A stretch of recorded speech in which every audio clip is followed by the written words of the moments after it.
столичной национальной библиотеке открылись курсы изучения языков Севера. Овладеть любым из 3 языков может любой желающий от 12 лет. На занятии побывал Артур Габышев. Теперь в здании Национальной библиотеки можно не только читать книги и изучать литературу. Совсем недавно появилась возможность пройти курсы обучения языков народов Севера. Это наш первый проект, называется «Изучение разговорных языков коренных малочисленных народов Севера Республики Саха-Якутия для всех желающих». Пока что у нас будут проходить курсы по эвенкийскому, эвенскому и юкагирскому языкам. Одна из важных особенностей данного курса – это обучение на общественных началах для горожан от 12 лет. Так как курсы для всех желающих, я уже сказала, на безвозмездной основе.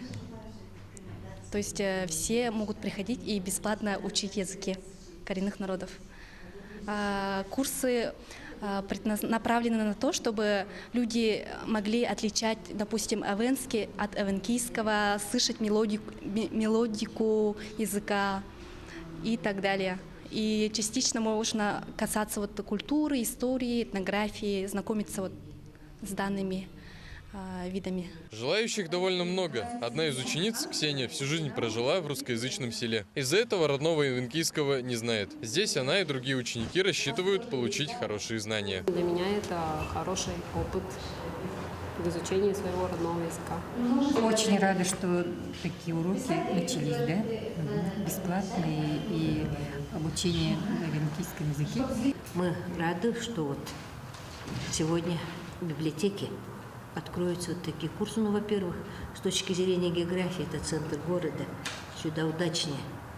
Спокойно можно приехать, дойти. Сейчас пока что проходит обучение по эвенскому, эвенкийскому и юкагирскому языкам. В будущем планируется добавить еще 2. Это долганский и чукотский языки. Артур Габышев, Григорий Хлопков, Якутск.